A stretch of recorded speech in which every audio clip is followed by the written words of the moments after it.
ಈಗ ಬೆಂಗಳೂರಿನ ಇತರೆ ಸುದ್ದಿಗಳನ್ನ ಫಟಾಫಟ್ ಅಂತ ನೋಡೋಣ ಜಸ್ಟ್ 5 ನಲ್ಲಿ. ಕೆಆರ್ ಪುರಂನ ಕೋಟೆ ವೆಂಕಟೇಶ್ವರ ದೇವಸ್ಥಾನದಲ್ಲಿ ಹುಂಡಿ ಕಳ್ಳತನ ಮಾಡಿದ್ದ 3ರನ್ನ ಪೊಲೀಸರು ಬಂಧಿಸಿದ್ದಾರೆ. ಮೈಸೂರಿನ ಅರ್ಜುನ್ ಅಲಿಯಾಸ್ ಬಜಾಗ್, ವಿಜಯ್ ಕುಮಾರ್ ಮತ್ತು ಪಿಚ್ಚುಗೂ ಬಂಧಿತ ಆರೋಪಿಗಳು. ಪೀಣ್ಯ, ಮೈಕೋ ಲೇಔಟ್, ದೇವನಹಳ್ಳಿ ಸೇರಿದಂತೆ 15ಕ್ಕೂ ಹೆಚ್ಚು ದೇಗುಲಗಳಲ್ಲಿ ಕಳ್ಳತನ ಕೇಸ್ ಇದ್ವು. ಚನ್ನಸಂದ್ರದ ಮುನೇಶ್ವರ ಲೇಔಟ್, ಬಚ್ಚಪ್ಪ ಲೇಔಟ್ನಲ್ಲಿ ನೀರಿನ ಸಮಸ್ಯೆ ತಲೆದೂರಿದೆ. ವಾರಕ್ಕೆ 2 ದಿನ ನೀರು ಬರ್ತಿದ್ದು ಡ್ರಮ್ಗಳಲ್ಲಿ ಸಂಗ್ರಹಿಸಿಡುವ ಪರಿಸ್ಥಿತಿ ಎದುರಾಗಿದೆ. ಟ್ಯಾಂಕರ್ ಮೂಲಕ ಹಣ ಕೊಟ್ಟು ನೀರು ಖರೀದಿಸುವ ಪರಿಸ್ಥಿತಿ ಇದೆ.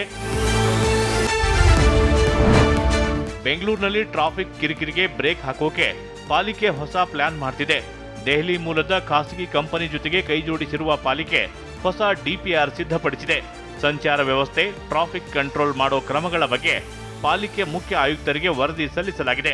ವಿವಿಧ ಸ್ಥಳಗಳಲ್ಲಿ ಫ್ಲೈಓವರ್, ಟನಲ್ ರೋಡ್ ನಿರ್ಮಿಸಿದ್ರೆ ಸಮಸ್ಯೆಗೆ ಮುಕ್ತಿ ಸಿಗಬಹುದು ಅಂತ ವರದಿ ಕೊಡಲಾಗಿದೆ. 54,000 ಕೋಟಿ ವೆಚ್ಚದಲ್ಲಿ ಯೋಜನೆ ರೂಪಿಸಲಾಗಿದೆ.